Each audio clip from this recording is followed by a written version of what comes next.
চারদিকে ভয়ঙ্কর ধ্বংসলীলা। জলের প্রবল স্রোতে ভেসে যাচ্ছে বড় বড় বাড়ি, হোটেল, রাস্তাঘাট।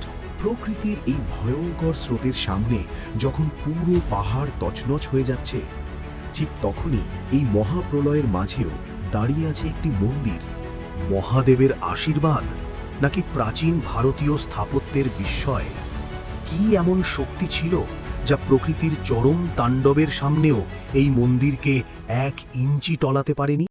হ্যাঁ, আজ আমরা কথা বলছি উত্তরাখণ্ডের বুকে অবস্থিত হিন্দুদের অন্যতম পবিত্র তীর্থস্থান কেদারনাথ মন্দিরের ব্যাপারে। স্বাগত আপনাদের আমাদের চ্যানেলে। আজকের বিষয় প্রলয়ের মাঝেও অটল কেদারনাথ। সাল 2013, 16 আর 17 জুন। দিনগুলো উত্তরাখণ্ডের ইতিহাসের সবচেয়ে কালো দিন হিসাবে পরিচিত।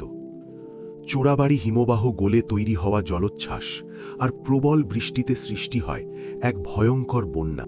প্রায় 80 ফুট উঁচু জলের ঢেউ, সাথে বিশাল বিশাল পাথর আর কাদা, সব কিছুকে গ্রাস করতে করতে ধেয়ে আসছিল কেদারনাথ উপত্যকার দিকে।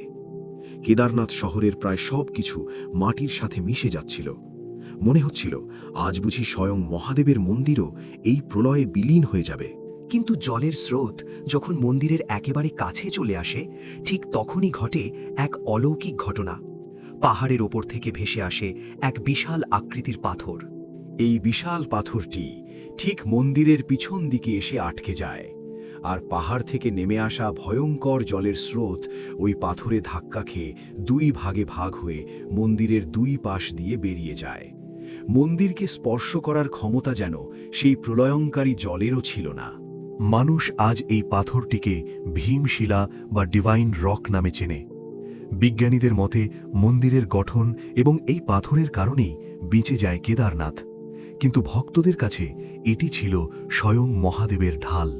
শুধু 2013 সালের বন্যা নয়, ওয়াডিয়া ইনস্টিটিউট অফ হিমালয়ান জিওলজির বিজ্ঞানীদের মতে 1300 শতক থেকে 1700 শতক পর্যন্ত প্রায় 400 বছর এই মন্দির সম্পূর্ণভাবে বরফের নিচে চাপা পড়েছিল।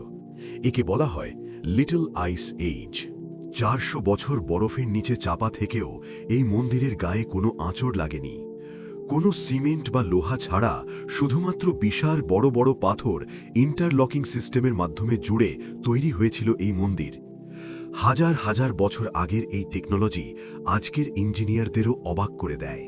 কোটি কোটি সনাতনীর কাছে এটি বিশ্বাসের এক চূড়ান্ত নিদর্শন। প্রলয় আসুক বা ধ্বংস, কেদারনাথ অনন্তকাল ধরে এভাবেই অটল থাকবে।